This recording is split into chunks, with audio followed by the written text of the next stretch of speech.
सारा चक्र, सारी प्रक्रियाएं पारदर्शी पद्धति से पूर्ण कर दी जाती है। साथियों, आज पूरी दुनिया हमारी विकास यात्रा में साथ चलने के लिए तत्पर है। भारत को लेकर ऐसा विश्वास और हमारी अर्थव्यवस्था पर इतना भरोसा पहले कभी नहीं रहा।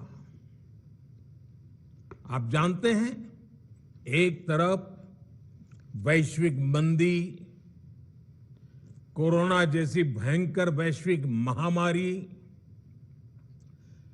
दूसरी तरफ युद्ध की वजह से वैश्विक सप्लाई चेन टूटना, कितनी कितनी कठिनाइयां दुनिया में दिखाई दे रही है। इन सब के बावजूद, और युवानों, मेरे युवा साथियों, इस बात को आप गौर कीजिए, इन सारी दिक्कतों के बावजूद भी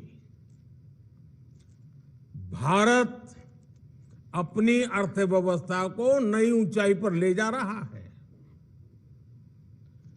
आज विश्व की बड़ी बड़ी कंपनियां मैन्युफैक्चरिंग के लिए भारत आ रही है। आज भारत का विदेशी मुद्रा भंडार रिकॉर्ड स्तर पर है। जब इतनी बड़ी मात्रा में विदेशी निवेश आता है तो उससे प्रोडक्शन बढ़ता है, उद्योग का विस्तार होता है, नए नए उद्योग लगते हैं, उत्पादन बढ़ता है, एक्सपोर्ट बढ़ता है, और स्वाभाविक है, बिना नए नौजवानों के काम हो ही नहीं सकता, और इसलिए एम्प्लॉयमेंट बहुत तेजी से बढ़ता है, रोजगार बहुत तेजी से बढ़ता है। हमारी सरकार के निर्णयों ने प्राइवेट सेक्टर में कैसे लाखों नए अवसर पैदा किए हैं।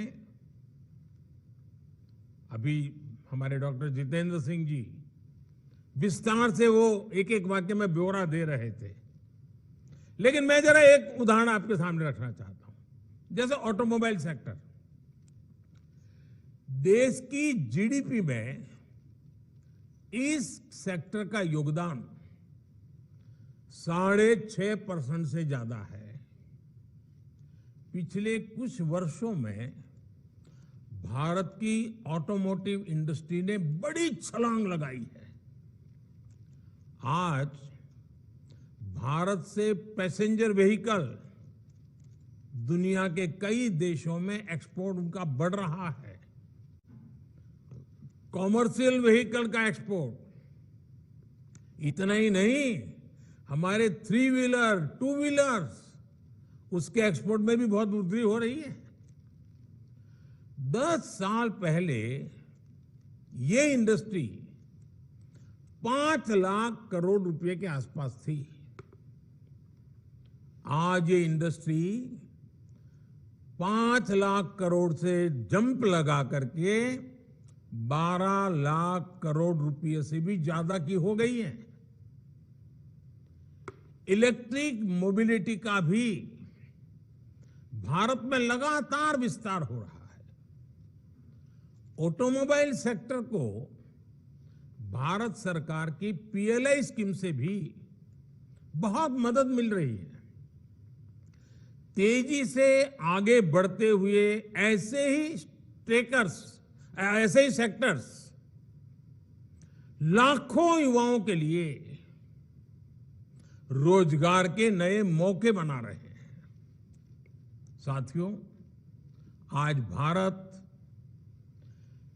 एक दशक पहले की तुलना में ज्यादा स्थिर, ज्यादा सुरक्षित और ज्यादा मजबूत देश है। राजनीतिक भ्रष्टाचार, योजनाओं में गड़बड़ी, जनता जनार्दन के धन का दुरुपयोग पुरानी जितनी सरकारें आप देखेंगे उनकी पहचान यही बन गई थी। आज भारत को उसकी राजनीतिक स्थिरता के लिए जाना जाता है। पॉलिटिकल स्टेबिलिटी ये दुनिया में बहुत मायना रखती है। आज भारत सरकार की पहचान उसके निर्णायक फैसलों से होती है। एक डिसिसिव गवर्नमेंट।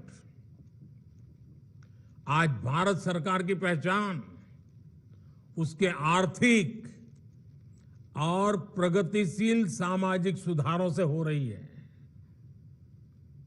ग्लोबल एजेंसियां लगातार इस बात को घोषित कर रही हैं, अनुमान लगा रही हैं और विश्वास से कह रही है कि चाहे हाईवे का निर्माण हो या रेलवे का, ईज ऑफ लिविंग की बात हो या फिर ईज ऑफ डूइंग बिजनेस की चर्चा, भारत पिछली सरकारों की तुलना में बहुत बेहतर प्रदर्शन कर रहा है। बीते वर्षों में भारत ने अपने फिजिकल इंफ्रास्ट्रक्चर पर और अपने सोशल इंफ्रास्ट्रक्चर पर लाखों करोड़ रुपए का निवेश किया है। लाखों करोड़ रुपए के इस निवेश ने भी रोजगार के करोड़ों अवसर बनाए हैं। अब जैसे सोशल इंफ्रास्ट्रक्चर का मैं एक उदाहरण देता हूं आपको, जो हमारे सामाजिक जीवन से जुड़ा हुआ विषय है, और वो है पानी। और उसके लिए हमने चलाया है जल जीवन मिशन।